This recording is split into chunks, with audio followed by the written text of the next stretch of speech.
Hey, yo, you are tuning in to the Make Mondays Interesting podcast. I'm your host, Denzel Gaga, and this is a God-given talent production.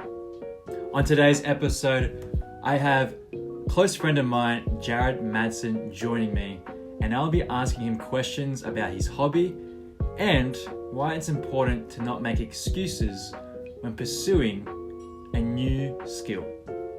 So, enough of me talking, let's begin today's episode. Thanks so much for joining me and have a conversation. I'm super keen. Are you keen? I'm keen, indeed.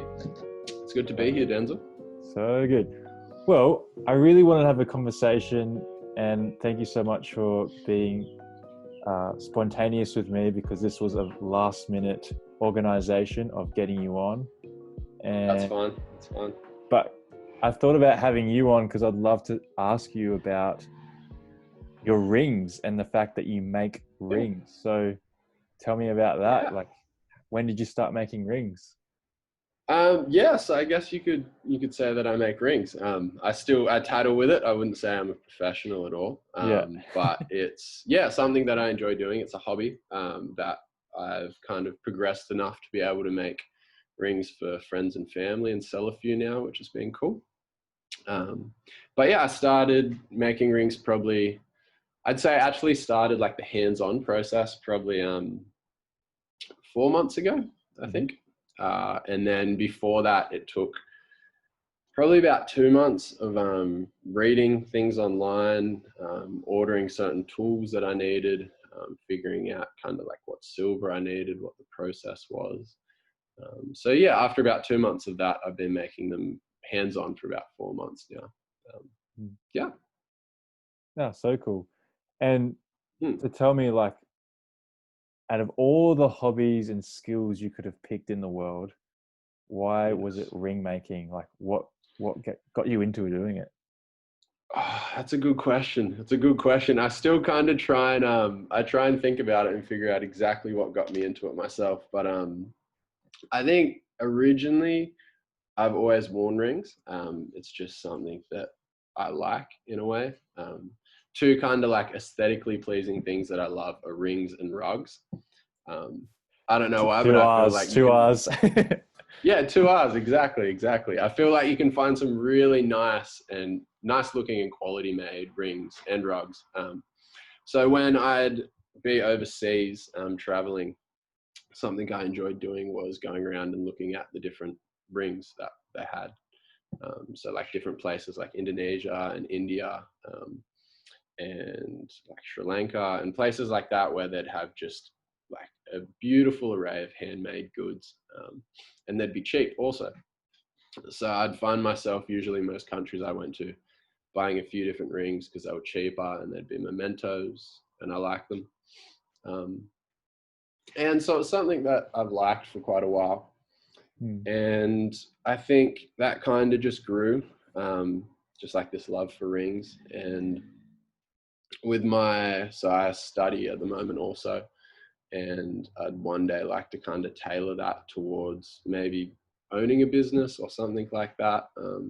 And so at the start of the year, I thought, hey, I really like rings. It's something that's in my mind for the future. So a good way to get started is to just be hands-on and make a few, just kind of see what's behind the process of it. So I started looking into it, and one thing led to another.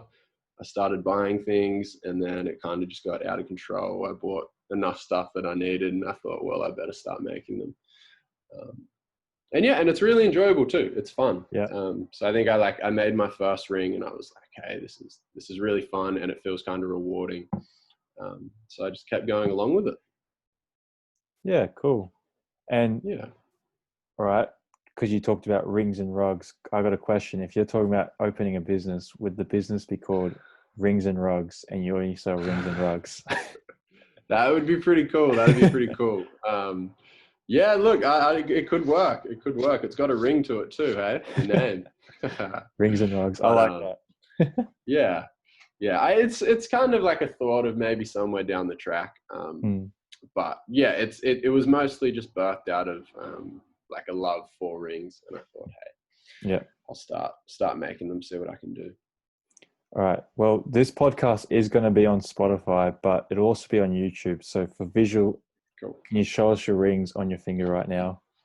Yes. Okay, I can show you these two. So these are the very first two that I made. So I did these. So one tip is if you learn a new hobby or a skill, you should watch lots of videos and learn how to actually do it. I kind of skipped a lot of that process and just went in for it. And it was fun and it was interesting, a big learning curve. But so these are the first two that I made. So wait, I'll take it off. See if you can see that. So this is just a plain silver band. Yeah. This is the very first one that I made. Oh, I dropped it. Here we go. And it's got a fish engraved into it just there. Cool. So that's the first one that I made. And then the second one that I made was a little bit of a step up, and it's another plain silver band, and it's got a cross. So I cut out 4 different bits of silver, melted them together, placed it onto there. Wow. And yeah, so that was the second one. And then kind of what I'm more into doing now is using stones. So I've been doing, they're called bezel settings, where you put a stone on top of a ring. And so this is one that I made a little while ago. Yeah, wow. So it's a, just sterling silver ring, and it's got turquoise in the top there. Wow, that's good. I'll just grab one more. Here we go. So that's an inlay kind of type with power shell. Yeah, wow. Yeah. And then just another similar kind of one, but with malachite into it. Yeah, wow. So so that's kind of what I've got at the moment. Anyone watching this right now would just know how talented you are in ring making, considering you've only really been doing it for 4 months. And so thank you, Denzel. Well, I know from knowing you as a friend, I know that like they look good, and Thanks, man. you definitely have a talent in that. Thank you. Yeah, hopefully we'll get to see that rings and rugs business soon, so people can actually purchase your beautiful looking rings. Thank you. Yeah, maybe one day. We'll see. We'll see. I've been making them for friends and family at the moment. And I've got ideas to make an Instagram page and start selling them more. But just taking my time with it, I guess. Yeah, cool. Yeah. You talked about, your inspiration to create rings was traveling and seeing like the rings in other countries. Can I ask, like, out of all your travels, what was the best country to find these rings? Or hopefully that makes sense in terms of like, which was the ring that stood out to you when you're in, or which country was that ring that stood out to you? Yeah, I think for me, it was probably India. In terms of like the variety of different rings, the craftsmanship behind them, and the quality, and the price too, I guess. It all kind of came together in India, where there's just this incredible array of jewelry and silversmithing pieces, including rings. And yeah, just the talent that they have and the craftsmanship that goes behind it is really cool. Yeah, cool. So I think that's where I kind of was like, well, this is actually like, these are really well made and I really like them. I'd love to do something like this. Yeah, cool. How long ago was it you were last in India? It was a while ago now. It was probably 2 years ago. It would have been now. Yeah. So you could say a seed was planted 2 years ago in what you're doing now.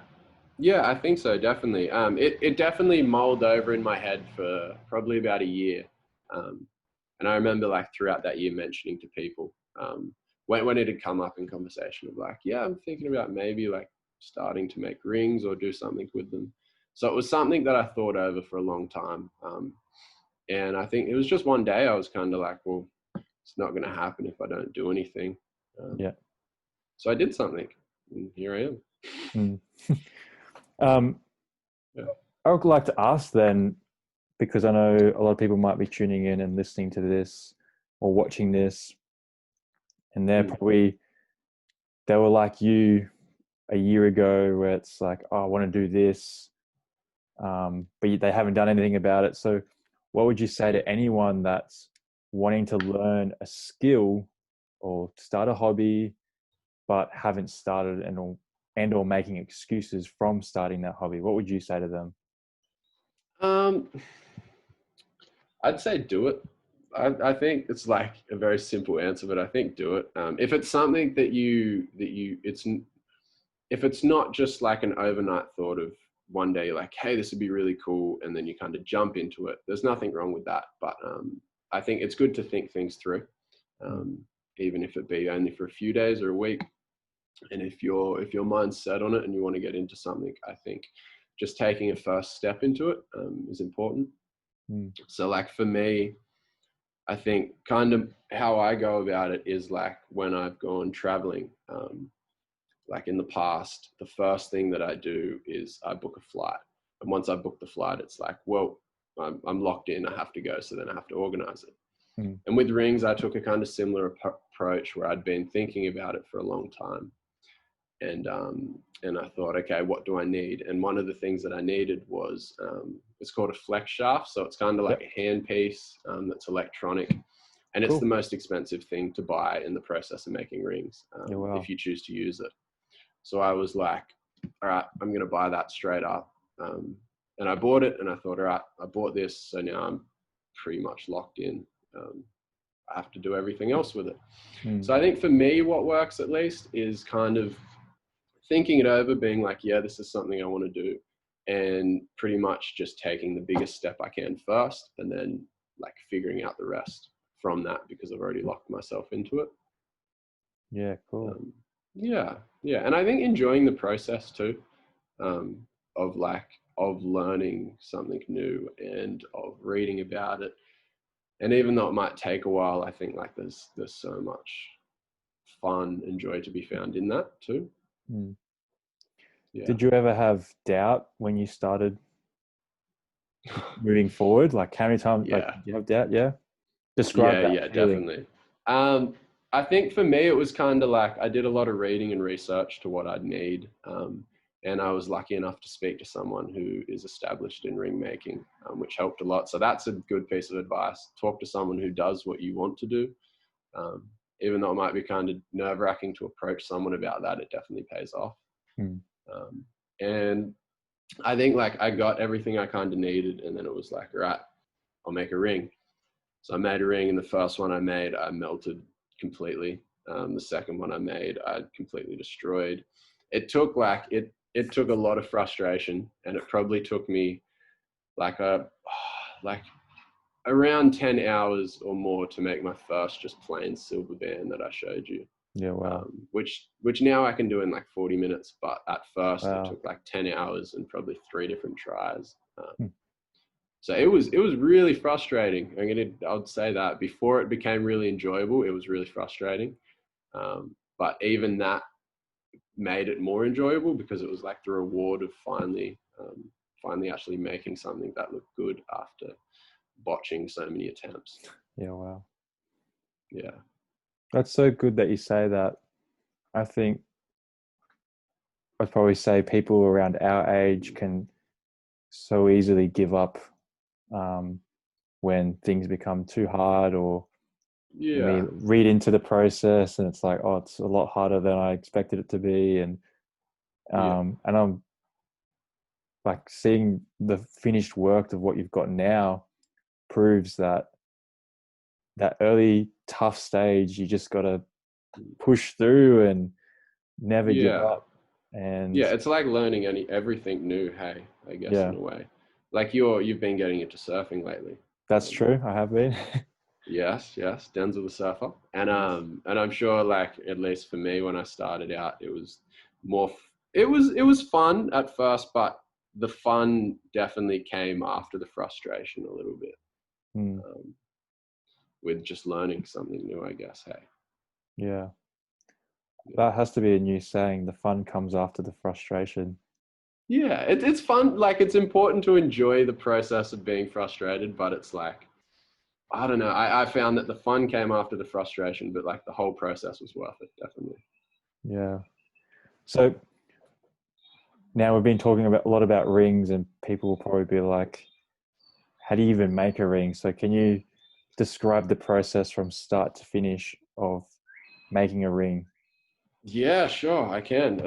I'll just grab a quick piece over here.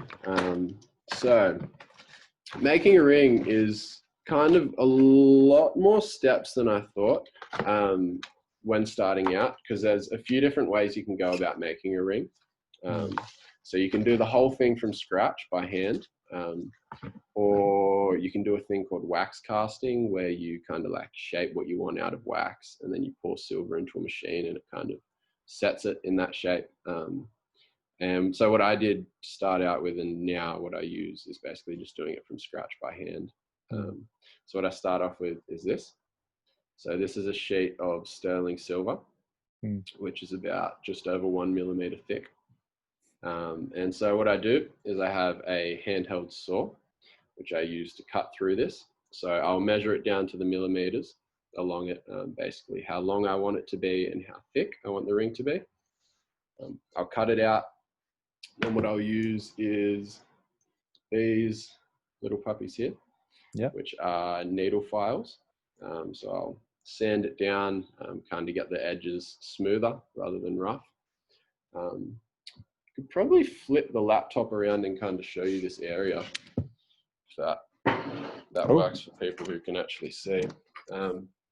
So what we've got here is a workbench, kind of set up, and then I've got my shelves over here, which has a bunch of different little tools and thingamabobs on it. And is that like a hand piece? Oh, question. Is that a slow cooker in the shelf? Yes, that is a slow cooker. Sometimes I get nibbly while I start to make my rings. So no, I'm kidding. It's so what I do is what I said just before, which was cut the ring out with the saw, basically sand it back, and then what I'll do is grab this big puppy, which is a blowtorch, which shoots out a good old flame. Yes. And I will bend the ring. So I get the silver and I bend it around this, which is a ring mandrel, using hammers and pliers in the process to kind of shape it to what I want. And then I will use this and a thing called silver solder, which is this wire that's in this packet just here. Okay. And I melt that wire through, because obviously when you make a ring, there's a gap in it somewhere where it's not joined. Yeah. So I will then melt the solder, it's called, through the joint. And then that's when I put it into the slow cooker, because the slow cooker has a solution in it that is kind of like, I think it's really acidic, and it kind of eats away all the I think it's called oxidization that the flame puts onto the silver. Yeah. So it eats that away and brings the silver to kind of like just a really smooth kind of finish. And I take it out of there. And then what I'll use is that hand piece that I mentioned before. I've got all these little doohickeys here. Yeah, wow. So these are basically all like cutters, sanders, different burrs. And I'll use this, and the hand piece has a foot pedal. So I use that and basically sand the ring down, polish it, take any rough bits off it that I need. And then I'll choose a stone to put in it. So I've got like, at the moment I've got very limited left, but I got a little bag of goodies here, which are all different stones. Oh, wow. Yeah, and so that's a really basic explanation of how to make a silver ring to start off with. But in between all those steps that I said goes a lot of basically just like lining things up, because it all goes down to the millimeter. A lot of hammering, sanding, polishing, things like that. Yeah. Yeah. It's a tricky process to explain without someone actually being here to show, in a way. Like, someone actually came over about it was about 3 weeks ago, and they were interested in learning how to make rings. So I showed them the process, and it's a lot easier to do it when someone's here and you've got like hands-on kind of approach. True. Yeah. That's a lot to take in, and you got a lot of equipment. Yeah, it is a lot, I guess, because like I said, it took me like 2 months of reading and looking up and researching how to do it. So to explain that over Zoom in like 2 minutes is a tricky task. How long did it take for you to accumulate all that gear? Man, it's a funny story because I started thinking about making rings, and I was like on the bridge of buying everything to make rings. And the first thing I needed obviously was a workbench. Yeah. Which aren't super cheap to get a good one. And it was funny, we had a storm in our backyard and it ripped up our back shed, just tore it to bits. Everything was gone, and there was just one workbench sitting there that was completely fine. Wow. So there was a workbench, and I was like, wow, that's a blessing. So I brought the workbench in here, and then I needed a cupboard and a slab of steel was kind of the next two things. And one day I was leaving work and there was a cupboard sitting out the front, and they were like, you can have it. And it fit perfectly into where I wanted it to. And the shop next to my old work was a steel fabricator, and they cut me a large piece of steel for free. Wow. Which would usually cost quite a bit of money.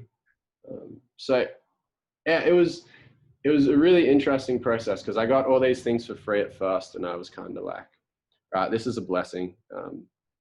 I'm gonna go ahead and get the other things that I need. So I ordered a lot of it off Amazon, just because it's cheaper, to be honest. So I ordered a lot off Amazon, got a lot of the bits and pieces that I needed, and then funnily enough, I was in Coffs, and my mum had like this huge bag just full of tradies tools that she just somehow fell into her lap a few years ago, and she never used it, and she gave it to me. So honestly, I think probably 70% of the stuff I have, I didn't even buy. Wow. But in the process of a few months, it just made its way to me, which was really, really cool and such a blessing. But yeah, the other stuff, like the Fordham that I mentioned, all the different bits with that, the silver, saws, I bought all that. And yeah, it was a good investment though. It's brought me a lot of fun. So yeah, that's cool. Yeah. On that, would you say like doing ring making, do you believe you're meant for it? As in, you just talked about all these blessings, I would say blessings from God. Yeah. Would you just believe it's for you or meant for you? Look, I think I prayed about it a lot because, as you know, I am Christian. And I think everything I do, I try and consult God on for sure, even if it's small things like starting a new hobby. And it's something that had been on my heart for a long time. And I think there's that verse, like God gives us the desires in our heart. I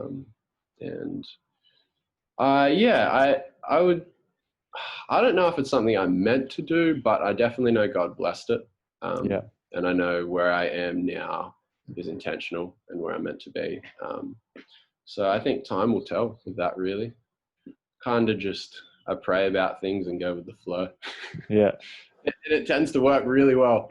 So yeah.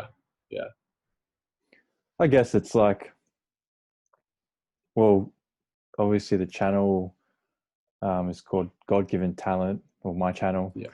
And when I believe in that statement, I think it's like, well, if we're given things, for instance, I managed to snag a really cheap camera, and if somehow turn that into more than just a hobby doing YouTube. Yeah, which is awesome. And I think, I believe it's like the parable of the talents. We're given talents by the master, and it's up to us to use what we're given and not be like, but I want this instead of what you've given me. So hearing your story about how it all just kind of lined up, workbench shows up, cupboard, free piece of metal. Like, I think it's the God-given talent, or the talents given to you, given by God, and you obviously have the knack for it, and give it a crack. I gotta give it a crack. I think. Yeah, no, thanks, man. What would you? Okay, we'll have a question. I'll question you about this. Is because for you, like, things are given to you, and I think it was more so leading you into a new direction for your life. We might have asked this question earlier. It's probably just reworded differently, but it could be a very different question. Is what would you say to people that, that they're given talent of doing something, or they're given piece of equipment? What would you say to those people who are given but not using what they're given and complaining about wanting something else? I'd say, I think that, like, you can have the tools, but if you don't actually put them to use, nothing's going to happen in a way. So I think, like, for me, I had the desire to do it. I was blessed with a lot of the things to be able to do it. And I also, on my own footing, got a lot of the things I needed to do it. And if I just left it at that, nothing would have happened. It just would have been a bunch of tools on a bench.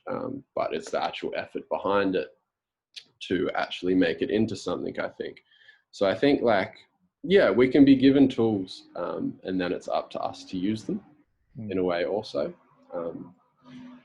So I think, not being afraid of the process and failing in a way too, because, like, I've stuffed up so many times trying to learn new things, but it just adds to the process, I think, and you learn so much during it. So I think that's important, definitely. That's cool. So, kind of going back to talking about the process again. Because I think what stops people from doing things in a way is the creative process behind doing a hobby, or the creative process behind a craft. And I know you talked about the process of what it takes to actually make a ring, but what is the creative process that goes into it? Because I'm sure you're not going to just make the same ring each time. You want to make something different. So what's the creative process? So there's obviously the manual kind of labor side to it, actually doing things with your hands, and then there's the creative process behind it too. Because I think, to me, making rings is kind of like I've got a friend Dan, who started to make leather, and a friend Elise who makes pottery, and then all in the same garage. All in this garage. Actually, you can see, like, there's another bench there, and then on this side. But it's cool. And then, like, someone who paints, there's, like, the actual physical side of doing it, but there's creative juices that go into it too. And, like, arguably, I think that's what makes something hands-on, like a nice piece of art, is like how someone's kind of brought what they've thought about to life through their hands. So for me, I think with rings, I have a book where I've written pretty much just ring number 1 through to what I'm up to now, ring, I think, like 25. And I write the ring at the top, and then I have notes, and I basically put down the process. I'll draw, like, a rough sketch of what I want to go for. And I try and physically get a picture of what I want, leaving enough room for leniency that when I start to make it, I might be like, oh, maybe this could look a little bit better. So I'll maybe shorten the ring a bit or make it a bit thinner. So I like to have a pretty thought out picture of what I want to make before I put my hands to it. And I think that's one of the most enjoyable parts of the process too, is kind of being able to think of something in your head, then bring it to life through your hands. It's a rewarding process, definitely. With making rings for people too, I think there was, like, a couple of weeks ago, there was a week where I had just bizarrely, like, quite a few orders for rings from friends. and they were all the same kind of design of ring, but they kind of chose what they wanted and then chose the stone to be put in it also. And it was awesome making them all. I put myself on a bit of a time limit, which caused me to get a little bit stressed out. But and I found at the end of the week, it was like I wasn't finding as much enjoyment making them because I was simply just making what other people wanted. It wasn't really a creative. It was still a creative process, but not as much for me. Oh, wow. And it helped me to realize that I actually really enjoy designing and creating them, and not just being like, right, I have 3 hours to make this exact picture of a ring quickly punching it out and just trying to get a bunch done. So it helped me to step back and kind of be like, all right, I really enjoy the creative side of this. And I don't want to lose that through making everything too monotonous in the process, I guess. Yeah, cool. Kind of merging the question before the one I just asked with the question I just asked. Yeah. Like how we talked about how, like, yes, tools don't make the work. Like you have to be hands-on. And then we just talked about the creative process. Have you ever drawn down a design and then scrap it in fear that it'd be too difficult, or in fear that it might not look as good? Has fear ever, in a way, gripped you before proceeding to the hands-on stage? Yeah, I think for probably like a year before I bought everything, how I said I thought about it for a long time. I think one of the things that held me back was fear before getting into it, probably. And it was kind of, it wasn't explicitly like, I'm too afraid to do this, but it was kind of like, is it worth it? Like, oh, I'm afraid that I'll buy things and not be able to do it. Like I won't actually be able to make these things look good, make rings look good. So I think there was fear in that kind of process, which then once I started and actually got into it, I realized that was pretty silly, but it was what it was. And I think in the process of making rings, I'm probably a bit too ambitious with my design before I get my hands to it. So like there's been a few times where I've been like, oh, this would look awesome, where I've like had like a ring that wraps around twice with like 3 different stones. And then I've started to make it and I've like almost got it, but I just can't do it. And it's like, no, I was too ambitious. So I find that quite often I'll be ambitious in the process until it gets to the point where something doesn't work. And then I'm like, okay, that didn't work. I failed with that. Cool. At least I tried. I'll make it a bit simpler. So I think that's important, not being afraid to try and make something that will be a push, or try and make something that, will push your skills, because you don't know if you can do it until you try, really. I think the general theme of majority of your answers today so far is just like, because I guess the purpose of this podcast is for anyone to listen and just be like, okay, I want to do this, but I've got the tools, but I'm just fearful. And I think a lot of what you said today is the encouragement of just do it. Yes, you'll make stuff ups. Yes, there'll be times when it's like, oh, that was a bit too ambitious, but you can't give up after you've made a stuff up of something ambitious. You just now know your limitations, and I guess grow your limitations for future reference. Like you grow your limitations through just practicing and trying and keep going. And well, for you, even like with making YouTube videos, I'm sure that was probably a bit daunting when you started, right? Filming yourself and making different things. Like, was that fear behind that before you started? There was fear. Yeah. Sometimes there still is fear, I'll be honest. Yeah. Fear in the fact that, or what are people going to think about this video, and if I'm pushing too many buttons, and but if I've got a camera or big thing I'm on, it's like, if anyone's listening, if you like want to start a YouTube channel, everyone's got one of these, and that's a camera right there. Anyone can easily just do it. But you would know this because we just talked about it. It's just fear is a real thing. Fear is a real thing that can grip us and stop us from creating. But as you just said, like, I think you just got to do it. And that was the same for me. I just did it, started doing it, still got fear, but it's like fear. It's not less about fear of doing it. It's more probably fear of, oh, do I want to push the boundaries and go further than I was doing before? I've always got fear in that, but the initial, it's just like, I just got to do it. Just do it. If it doesn't turn out, it's great. You make another vlog with you. If it doesn't turn out great, you make another ring. There's no. Yeah, exactly. You just do it again. You try again. Definitely. I like the point that you said, how like if you want to make YouTube videos, everyone's got a phone so they can do it. I think that's cool because it's like I think often before you start something, you can get caught up in needing the right equipment or the best equipment in a way too. Where like maybe if it's rock climbing and it actually helps you not die, that's a really good thought to get like good safety equipment, of course.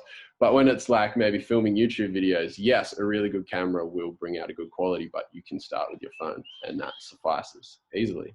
And it's the same with like with me for rings, like that crock pot that you saw.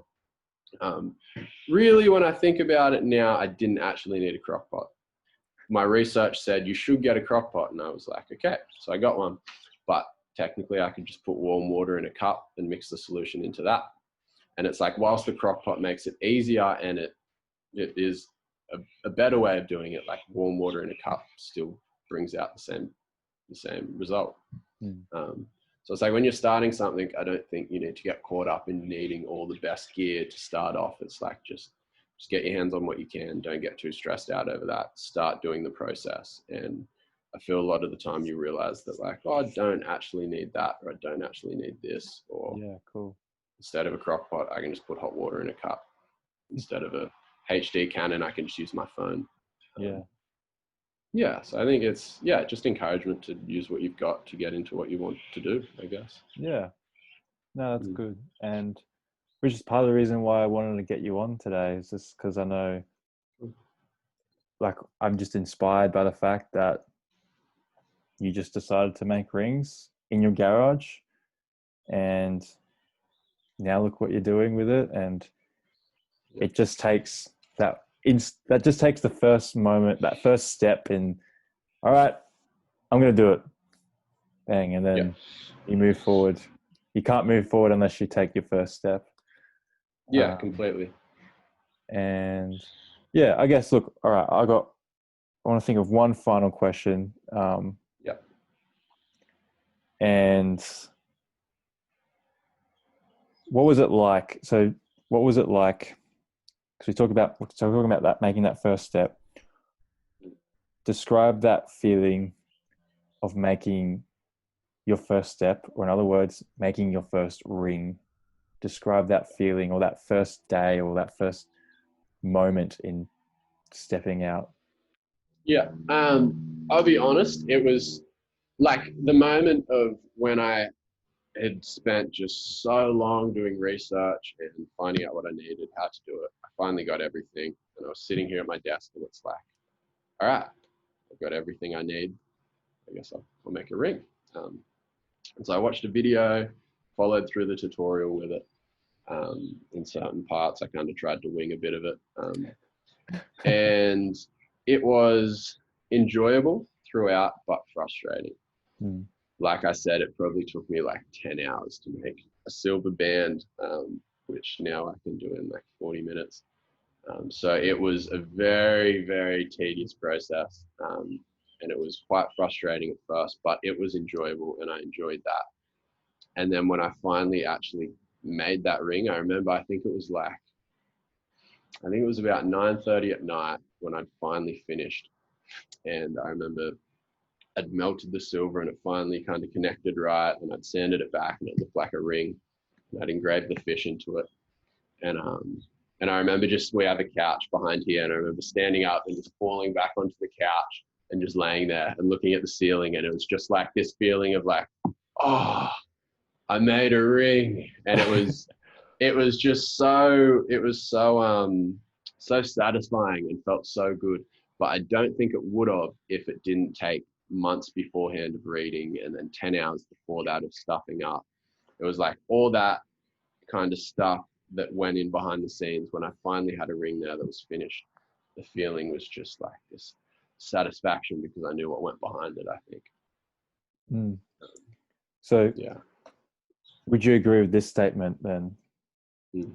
You won't find satisfaction unless you jump out of the boat or do something ridiculous, or it's not to say your ring making is ridiculous, but something that's out of the ordinary and doing something that's a bit more challenging. Do you believe that that's when you find true satisfaction? I think the satisfaction comes, I think it can so often come from what you pretty much just described, from stepping out and trying something new that you're not exactly sure on if you can do it or how you can do it. For me, that's how it came. Look, I'm sure someone could sit down and maybe make a ring within 2 hours on their first shot. Like I'm sure there's people who are probably a lot more motor hand skilled than me. But yeah, I think like there's the process of stepping out of the boat, kind of just like having faith in what you're going for and just grinding to get it. And then like that brings around this deeper kind of feeling of satisfaction in a way. Yeah, cool. Yeah. Perfect. Well, that's all the questions I want to ask you. And today has been a very, in a way, insightful conversation of learning more about the process and learning more about you stepping out. And I'm sure a lot of people will be encouraged in hearing your story to, okay, this is what I want to do with my life, but I'm quite fearful. So I'm just going to do what Jarrod told me to do on that podcast I listened to. And I'm going to step out. I hope it encourages someone. That'd be awesome. Definitely. Yeah, that's cool. Again, cool. Well, I've enjoyed it, man. Thank you. Thank you for asking me questions and letting me answer. I feel like I should have asked more about you, but that's right. You don't need. You're the guest. No, you're the guest. So I ask you all the questions, and you're my special guest today. So thanks, man. Thank you so much for joining, and it's fun. Yeah, I appreciate you so much, man, for doing this. Cool. You too, Denzel. And I'm super encouraged by what you told me today, and I'm certain that many will be encouraged also. Thank you so much for tuning in to the Make Mondays Interesting podcast. We value your engagement. So if you're watching the video version of this, please leave a comment in the comment section about what you enjoyed. Then head over to Spotify, subscribe or give us a follow, add us to your podcast list, and tune in every Monday for new episodes. If you're listening to the audio version, jump from Spotify onto YouTube, comment on the video. Again, let us know what you enjoyed about today's episode, because like I said, we value your engagement here at God Given Talent. Again, a massive thank you for tuning in to this week's Make Mondays Interesting podcast. I hope you feel encouraged and inspired to make your Mondays more interesting.